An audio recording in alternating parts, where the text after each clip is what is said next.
Né à Saint-Hyacinthe, Robert Benoît se passionne pour la politique dès son jeune âge. Skieur dans l'âme, il glisse vers l'Estrie pour devenir président du Parti libéral du Québec en 1985. Député d'Offord pendant 3 mandats, il fait de l'environnement une de ses principales missions. Bienvenue à Mémoire des députés.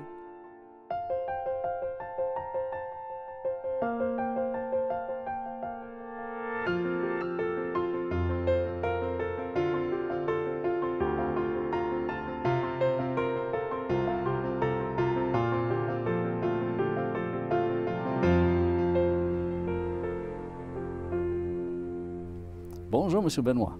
Bonjour. Bienvenue à Mémoire des députés. Merci. Comment avez-vous trouvé le travail de député après tout ce que vous avez fait dans la vie? Il y a des bouts. J'ai aimé mon métier de député. Je n'ai pas quitté parce que je n'aimais pas ça. J'ai aimé le métier de député et j'ai eu l'impression d'y donner le plus profond de mes convictions, le plus profond de mon énergie. Il y a eu des bouts où j'ai trouvé ça long, particulièrement ici à Québec. D'abord, je m'ennuyais quand j'arrivais à Québec. Je sortais pas le soir.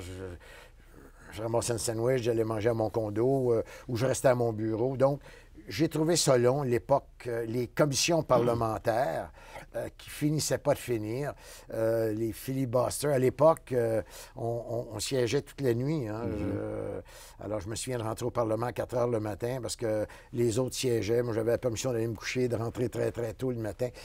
Je ne peux pas dire que la démocratie était à son meilleur à ce moment-là et j'admire les gens qui ont eu le courage d'organiser ces fins de session-là. Ils se disaient tellement d'énormités. Je ne voudrais pas revoir, moi, les vidéos qui ont été filmées la nuit à l'Assemblée nationale. Je suis sûr qu'il y a des horreurs là-dedans. Or, ça, c'est le bout qui me déplaisait allègrement. Le bout que j'ai bien aimé, c'était les dossiers que j'ai vraiment pris sous mon aile et que j'ai décidé que je pousserais très, très loin, soit les dossiers des jeunes comme adjoint au premier ministre. J'avais beaucoup de plaisir avec ça. Nos congrès jeunes au Parti libéral où j'allais pousser dans certaines directions.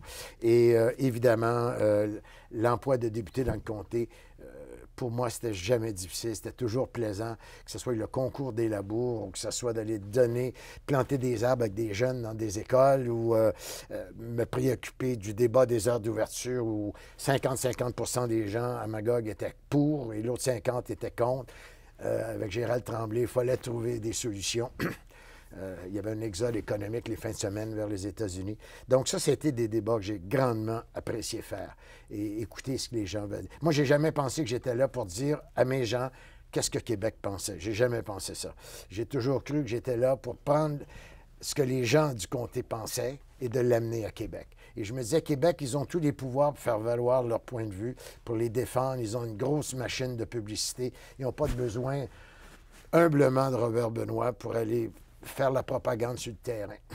Mais le simple citoyen qui, lui, pense que les lumières après les autobus, M. Catchpa, qui pense que les lumières jaunes doivent rester après les autobus scolaires, n'a pas passé du rouge et du vert après les autobus scolaires, qui, lui, a chauffé un autobus scolaire toute sa vie, alors que dans le projet de loi, il apprend à enlever les lumières jaunes, bien, Harvey Catchpa, lui, il sait de quoi il parle. On va l'amener à Québec dire ça aux politiciens. Et les lumières jaunes flashent encore maintenant sur les autobus scolaires du Québec, parce qu'un simple chauffeur est venu nous expliquer pourquoi il fallait garder les lumières jaunes entre le rouge et le vert.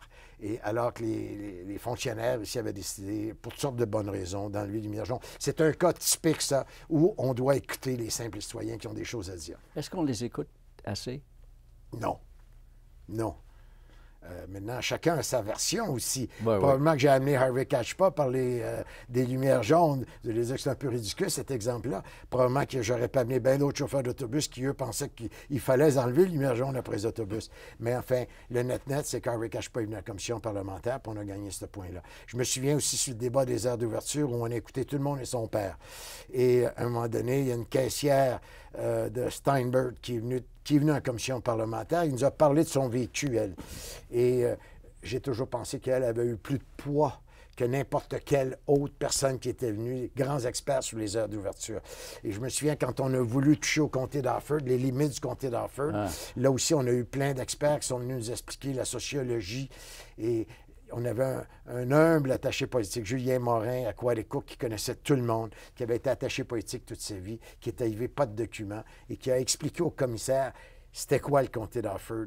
c'était quoi le comté d'Offord pour un citoyen d'Offord. Et finalement, je pense que le commissaire a dit, ouais, lui a raison, on va laisser les limites comme elles sont. Alors, les vrais gens ont des choses à dire véridiques et je pense qu'il faut les entendre et les écouter. À un moment donné, les libéraux sont plus au pouvoir et vous êtes nommé porte-parole de l'opposition pour l'environnement. Mais après les élections de 1998, vous vous êtes donné une mission là, de ressusciter l'aile verte du PLQ. Comment avez-vous pris pour faire ça? Je ne sais pas s'il y a eu une aile verte au PLQ. S'il n'y en a pas eu, s'il y en a eu une, elle est revenue au monde. S'il n'y en avait pas, on l'a créée toute pièce. Alors, mon parcours faisait que je connaissais pas mal de gens.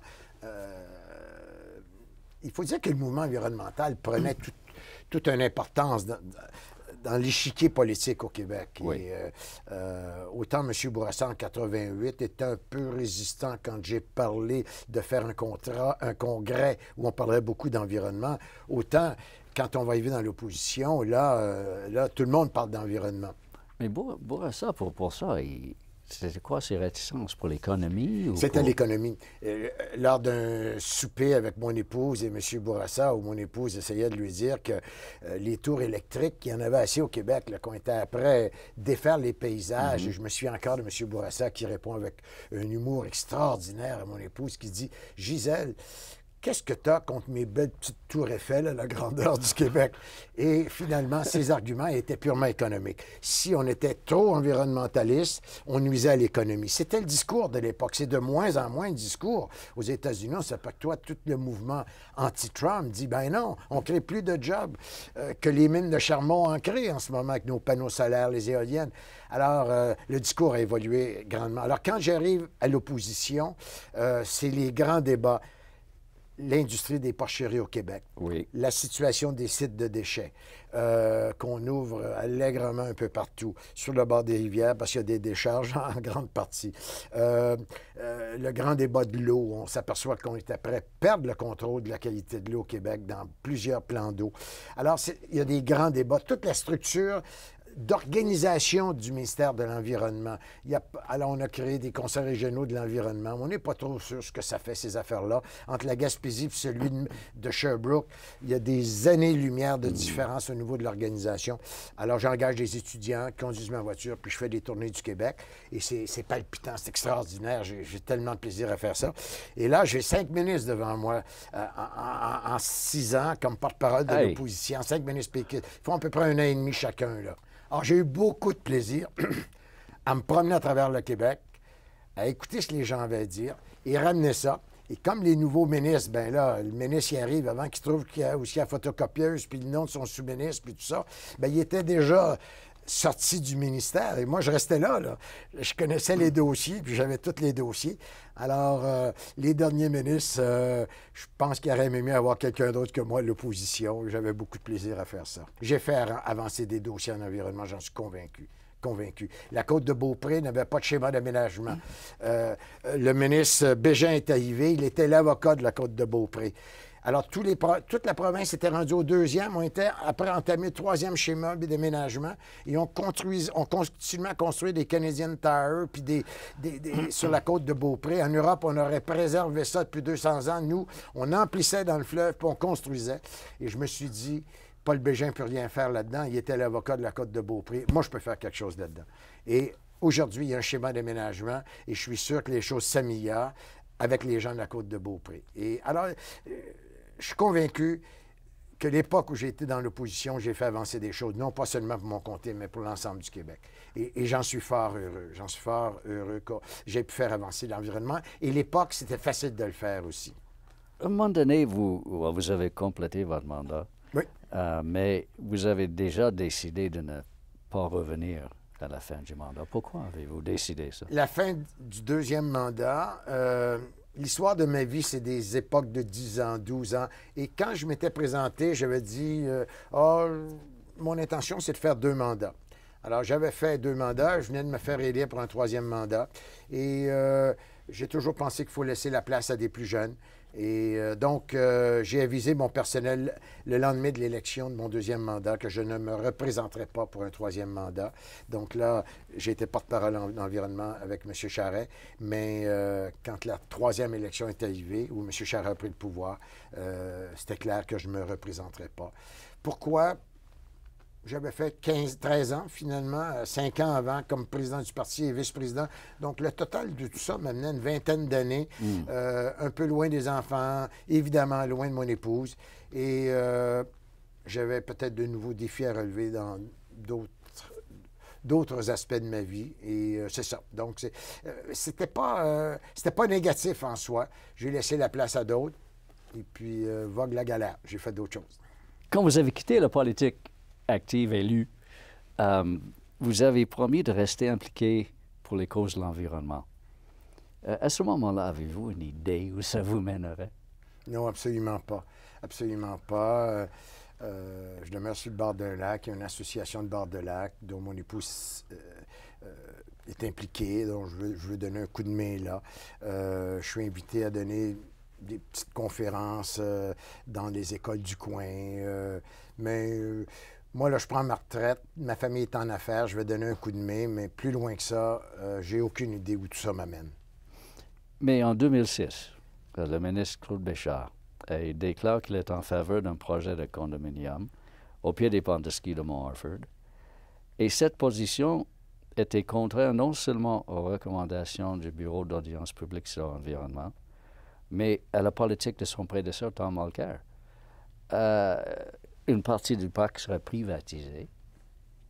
Comment avez-vous réagi tout de suite comme ça? Non? Il faut comprendre que ça avait commencé avant la vente. Il y a eu une consultation. Oui. Le ministre était venu, le gendre. M. Boisclair était, de mémoire, ministre aux Affaires municipales. Il avait, comme ils disent en anglais, kind of approuvé le projet. Donc, il y a déjà un cheminement. Il y a eu un premier groupe qui avait été mis en place. Ça s'était appelé Pour un parc sans condo. Et il y avait 8000 noms de ramassés. Donc, il y avait déjà un embryon qui était en place. Et quand M. Béchard va arriver le mardi, où il va annoncer qu'il vend à l'encontre de la loi des parcs, etc., là, on se demande ce qu'on peut faire. Et où vous étiez à ce moment-là? Moi, je suis dans ma voiture et j'entends, je peux vous dire exactement où je suis à Rock Forest. J'entends la nouvelle dans ma voiture à Rock Forest, à mi-vallon. Je peux vous dire là, exactement où j'étais à l'instant présent et où on dit, M. Béchard vient d'annoncer la vente d'une partie du parc du Mont-Harford, la partie la plus intéressante. Et là, j'ai arrêté sur le bord de la route. Il faut dire que Claude Béchard est un aimant. Moi, on avait fait du porte-en-porte dans son comté. Il avait été mon vice-président au Parti libéral. Il avait été assis à côté de moi à l'Assemblée nationale. Et là, franchement, là, personnellement, ça m'a fait mal. Et encore aujourd'hui, quand je pense que... Mais c'est la vie politique. Et lui, il avait d'autres orientations. Il a été en mission commandée avec M. Charest. M. Charest voulait régler le problème avant l'élection. Et la solution, c'était de vendre ça. On n'en parle plus. On donne un coup de force, puis ça va finir là. Alors ça se passe le mardi. Et le vendredi, on essaye d'organiser une rencontre dans un hôtel. On devait être 12 personnes. 75 personnes vont se présenter. Il y a eu un mélangeage dans les emails. 75 personnes le vendredi se réunissent et là, tout le monde dit, on ne laisse pas passer ça. Dimanche, assemblée publique à la base de plein air Jouvence. Et là, imaginez-vous, là, on est le vendredi soir, là, et le dimanche, il y a 350 personnes à la base de Jouvence plein air. Déjà, on a un site ouvert. Et là, les appuis vont commencer. Ça va aller des plus grands acteurs du Québec, en passant évidemment par Clémence Desrochers, non? Clémence Desrochers, oui, dont une partie de la montagne porte le nom de son père, et Richard Séguin, et puis nommez-moi, d'ailleurs, dans un reportage de 3/4 d'heure à Radio-Canada, on expliquait qu'il y avait tellement d'acteurs qui voulaient être sur l'estrade pour venir nous aider, qu'ils étaient obligés d'en refuser. Il y a eu comme un envolé absolument extraordinaire. La coalition SOS Parc Harford entend démontrer ce matin que même cette raison ne tient pas debout. Et nous, la job de SOS Parc Harford, c'était d'essayer de tenir l'engin sur les rails. Et finalement, le gouvernement va reculer. Ça va être une bataille de 6 ans. Le gouvernement va reculer et c'est Mme Beauchamp qui va finalement décréter qu'il n'y aura pas de vente de Offord. Et le centre de ski va très bien en passant. Hein. Il y a ça va très bien. La MRC en est propriétaire. Ils font de l'argent avec le centre de ski. Et, alors, ça a été... Vous savez, quand on prend des décisions en environnement, on se demande toujours est-ce qu'on sera blâmé d'avoir bataillé pour cette décision environnementale-là. Et on aurait pu être sévèrement blâmé si le centre de ski avait fermé dans les mois ou les années. Ce que le promoteur disait qu'il arriverait, oui. M. L'Espérance disait c'est le début de la fin de ce centre de ski-là. On sait que c'est pas facile, les centres de ski avec le réchauffement de la planète, mais pour le moment, c'est bien géré. La MRC fait un bon job. C'est une propriété publique et on s'en réjouit. Mais pendant le débat qui entourait le parc, vous avez dit à un moment donné que le gouvernement du Québec semblait dirigé par des maniaco-dépressifs, des pyromanes, qui foncent avec un projet que tout le Québec désapprouve. C'est fort, ça. C'est fort, hein? Bien, à un moment donné, eux, on nous traitait, moi et mon épouse, à pleine page, de Yalatola de l'environnement. Alors, le préfet de la MRC, en pleine page dans les journaux locaux, nous étions soudainement des Yalatola de l'environnement. Il faut comprendre que Yalatola, à l'époque, c'était plus fort qu'aujourd'hui. Nos jeunes ne savaient pas qui était Yalatola. Alors, à l'époque, Yalatola, c'était l'ennemi juré de la planète. Alors, il m'a semblé qu'il fallait réagir un peu à ce genre de message-là. Et j'ai décidé, c'était pas préenregistré dans ma tête. Lors d'une entrevue, je l'ai dit, ce qui m'a valu d'ailleurs d'être blâmé par l'Association des maniaco-dépressifs du Québec. Et ça a été une époque où ils se disaient d'accord avec ce qu'on faisait, mais certainement pas d'accord avec le langage que j'avais employé. C'est pas parce qu'ils voulaient être associés au gouvernement. Oui, c'est ça. Alors encore aujourd'hui, je m'excuse d'avoir employé ce langage-là. C'était pas malsain, mais ça démontrait que ce gouvernement-là, une journée, voulait développer, le lendemain, ne voulait pas développer. On ne savait plus s'il s'en allait ou s'il revenait. Alors, bon, bref, l'histoire se termine bien. Ça a été beaucoup d'énergie, beaucoup de monde, hein? Beaucoup de monde qui se sont impliqués. Écoutez, là, il y a eu la Journée de la Terre à Montréal qui a porté sur Offord. Ouais. Il y a eu 80 quelques mille personnes dans la rue. La pétition de 85 000 noms qu'on a déposée ici à l'Assemblée nationale. Il y a beaucoup de monde qui se sont impliqués dans cette organisation-là. Oui, mais ce n'était pas seulement le MRC d'Offord qui parlait de vous. Le gouvernement a décidé que son âme préférée à ce moment-là était de comment dire, personnaliser le débat autour de vous.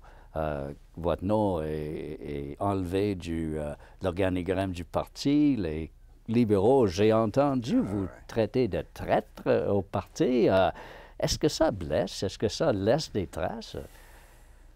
Oui, évidemment. J'avais l'impression d'avoir été un très bon travailleur, bénévole pour le parti. Et soudainement, je pense que c'est ça, avoir des convictions. C'est facile de juste dire, ouais, ben là, ils vont entacher ma réputation, mon image. Vous savez, aujourd'hui, je me promène sur la rue et je rencontre plein de monde qui me dit, tu sais, Robert, finalement, c'est toi qui avais raison. Puis, dans le temps, là, j'ai pas eu le courage de me lever au caucus. J'ai pas eu le courage de dire qu'un parc national, on vend pas ça. On n'est pas une république de bananes là, au Québec. Là. On peut pas privatiser des parcs nationaux. Là. Je vois qu'aujourd'hui, et je pourrais vous donner des gens, ça vous surprendrait, qui me disent, j'enseigne à l'université et dans mes cours, je leur dis, des gens en communication, si vous voulez savoir quoi ne pas faire comme premier ministre quand il y a un conflit, là, faites exactement le contraire de ce que le gouvernement a fait à l'époque. Essayez de blâmer un individu plutôt que regarder le portrait dans son ensemble. Et, mais vous savez, on survit à ces choses-là. Avec mon vieil âge, maintenant, j'en ris. Et je réalise, et c'est Tom Mulcair qui m'a dit ça, dans le milieu de la bataille, Tom m'a appelé d'Ottawa, puis il m'a dit, garde-le fort, vous avez raison, votre cause est noble, puis un bon jour, les gens vont le reconnaître. Et aujourd'hui, d'ailleurs, on se réunira chez moi, je pense que c'est le 8 septembre, les gens qui étaient dans cette coalition-là, on va manger des sandwichs ensemble, et on va encore se dire qu'on avait raison de faire cette bataille-là. Le centre de ski va bien, Il appartient à la population et je suis heureux qu'on ait mené cette bataille-là. Puis vous avez raison de dire que ce n'était pas une bataille juste québécoise, c'est une bataille magogouase. C'était une bataille pour l'ensemble du Québec. Oui. Parce que des parcs nationaux appartiennent non pas aux gens de Magog, mais à l'ensemble des Québécois. Et le message qu'on a envoyé, c'est « Essayez pas de toucher un parc national, on sera toujours là ». Mais est-ce qu'il y a un prix, finalement, personnel à payer pour ces principes? Peut-être, mais il y a aussi une grande satisfaction de savoir que, vous savez, la presse était correcte avec nous autres dans cette bataille-là. Là. Oui. Ils nous ont suivis. Peut-être qu'au caucus des députés, on disait que Robert Benoit, c'était le diable en personne. Là. Moi, je n'étais pas le diable en personne. Puis les gens qui me connaissent savaient que je n'étais pas le diable en personne. Je chantais qu'il y a des gens qui traversaient la rue pour me saluer à sa grande allée pendant quelques mois. Mais ultimement, là, j'avais aussi des grandes satisfactions de savoir qu'on allait dans la bonne direction ou pensait d'aller dans la bonne direction. Et aujourd'hui, je suis convaincu que la bataille, puis je veux être sûr que je ne prends pas le mérite personnel de ça. Il y avait des centaines de personnes qui ont travaillé avec nous là-dedans. Nous, on a juste été... On tenait un peu le volant pour s'assurer que ça ne débarque pas de la raille tout au long, parce qu'il y avait toutes sortes de groupes qui voulaient faire plein d'affaires que je pense qui auraient nuit au débat. Oui. Et c'est ça. Vous dites que le PLQ a changé depuis que vous étiez président. Quel changement qu'un parti politique fait, surtout celui du PLQ, là, depuis ce temps? Bien, d'abord, il est normal qu'une formation politique évolue dans le temps. Oui. Et si elle n'évoluait pas, là, on aurait un sérieux problème. Mais il y a eu une époque où, je pense que je l'ai dit dans Le Devoir, c'est une phrase qui est devenue célèbre, le Parti libéral était devenu une machine à ramasser de l'argent. Et je n'ai pas changé mon opinion. Aujourd'hui, je pourrais vous dire, je me suis trompé quand j'ai dit ça. Non. Je suis allé à la commission Charbonneau, je l'ai répété. J'ai expliqué comment, sur Robert Bourassa et Robert Benoit, comment on a tenu ce parti-là, à ma connaissance, le plus droit possible. Et après ça, j'ai eu l'impression que les choses... on a perdu un peu le contrôle du parti. Et je vous ai rappelé plus tôt dans l'émission que si j'ai joint le Parti libéral, c'est parce qu'il y avait un gars du nom de Claude Ryan qui, lui, est un penseur pour le Québec de demain. Où sera le Québec de mes enfants et de mes petits-enfants? Je parle même plus de mes enfants, ils ont 40 ans. Je parle maintenant de mes petits-enfants qui sont trilingues à l'âge de 5 ans.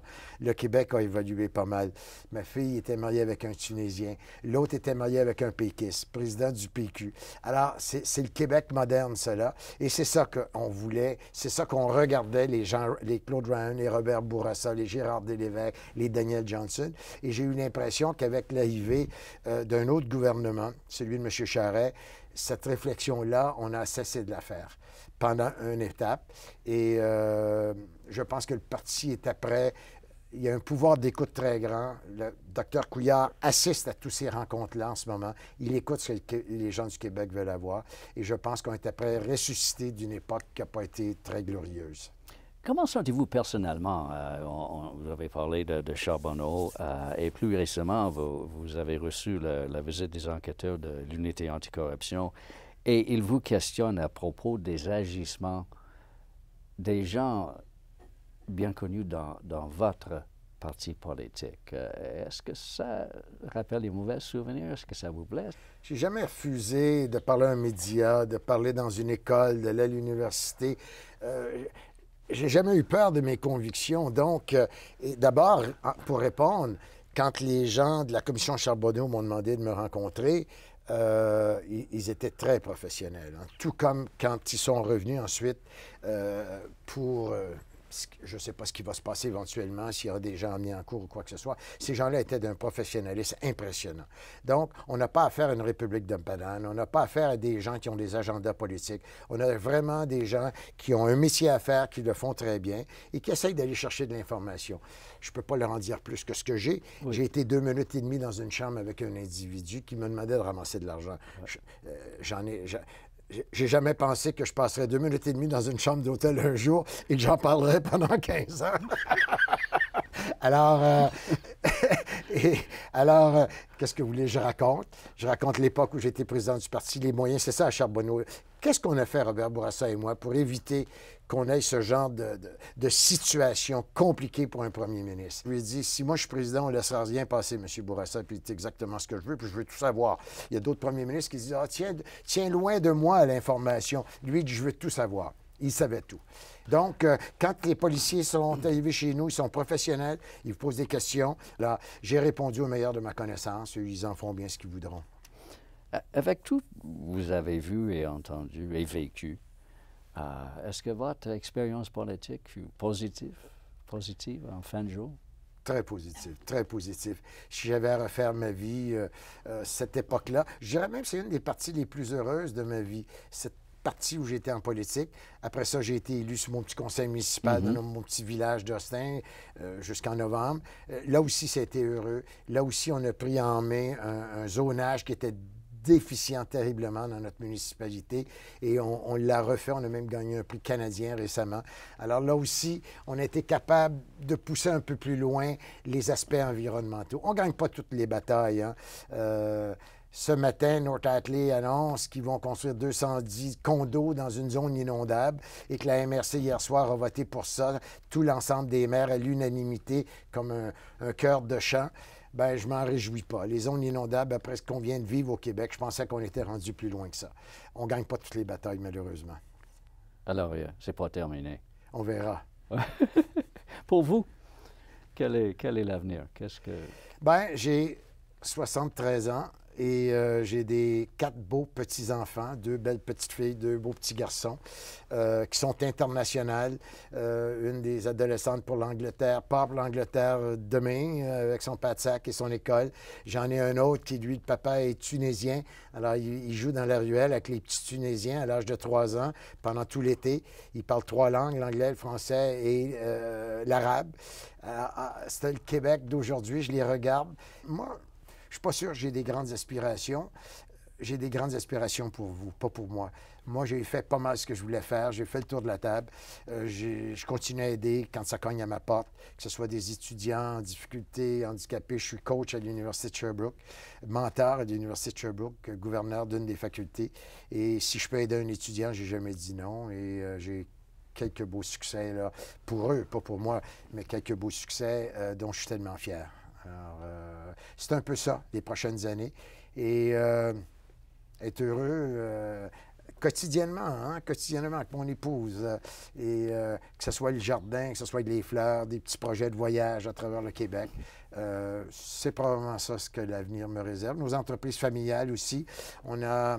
Vous savez, on a une responsabilité, une entreprise qui a été fondée en 1907, qu'on a réingénéré, ma famille, on a réingénéré une entreprise familiale.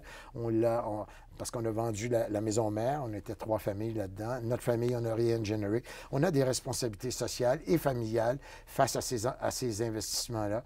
Alors, dans les dernières années, j'ai mis de l'énergie pour que l'autre génération nous succède et on est prêt à réussir cette transition-là. On sera donc rendu à la 5e génération au Québec. C'est presque unique dans les compagnies en affaires, familles en affaires.